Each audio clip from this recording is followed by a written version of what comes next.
Big boss ಮನೆಯಲ್ಲಿ ಅದಲು ಬದಲು ರೊಚ್ಚಿಗಿದ್ದ ರಜತ್ ಕಾಟಕ್ಕೆ ಚೈತ್ರ ವಿಲವಿಲ. ಕನ್ನಡದ ಬಿಗ್ ಬಾಸ್ ಸೀಸನ್ 11 85ನೇ ದಿನಕ್ಕೆ ಕಾಲಿಟ್ಟಿದೆ. ಇದೇ ಹೊತ್ತಲ್ಲಿ ಕನ್ನಡದ ಬಿಗ್ ಬಾಸ್ ಸೀಸನ್ 11 ರೆಸಾರ್ಟ್ ಆಗಿ ಬದಲಾಗಿದೆ. ಈ ಬಾರಿ ಬಿಗ್ ಬಾಸ್ ಮನೆ ಮಂದಿಗೆ ಟ್ವಿಸ್ಟ್ ಕೊಟ್ಟಿದ್ದಾರೆ. ಈ ಟ್ವಿಸ್ಟ್ ಬೇರೆಯೇ ಮಟ್ಟಕ್ಕೆ ತಿರುಗಿದೆ. ಹೌದು, ಬಿಗ್ ಬಾಸ್ ಮನೆಯಲ್ಲಿ ಎರಡು ತಂಡವಾಗಿ ವಿಂಗಡಣೆಯಾಗಿದೆ.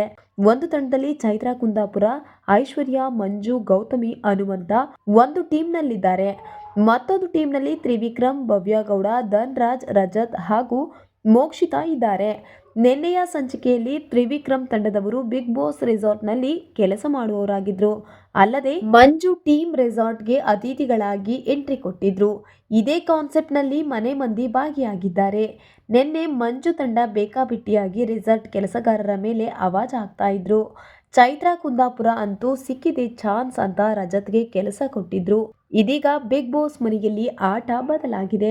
ನಿನ್ನೆ ಕೆಲಸಗಾರರಾಗಿದ್ದ ತ್ರಿವಿಕ್ರಮ್ ಟೀಮ್ ಈಗ ಅತಿಥಿಗಳಾಗಿದ್ದಾರೆ. ಮಂಜು ಟೀಮ್ ಬಿಗ್ ಬಾಸ್ ರೆಸಾರ್ಟ್ ನಲ್ಲಿ ಕೆಲಸ ಮಾಡುವವರಾಗಿದ್ದಾರೆ. ಈಗ ಬಿಗ್ ಬಾಸ್ ಮನೆಯಲ್ಲಿ ಅಸಲಿ ಆಟ ಶುರುವಾಗಿದೆ. ನಿನ್ನೆ ಆಳಾಗಿದ್ದವರು ಇಂದು ಅತಿಥಿಗಳಾಗಿದ್ದಾರೆ. ತ್ರಿವಿಕ್ರಮ್ ತಂಡ ತಮ್ಮ ಆಟವನ್ನ ಸ್ಟಾರ್ಟ್ ಮಾಡಿದ್ದಾರೆ. ಬೇಕು ಅಂತಾನೆ ಬಿಗ್ ಬಾಸ್ ರೆಸಾರ್ಟ್ ನಲ್ಲಿ ಕೆಲಸ ಮಾಡುವವರಿಗೆ ಹೆಚ್ಚಾಗಿ ವರ್ಕ್ ಕೊಟ್ಟಿದ್ದಾರೆ.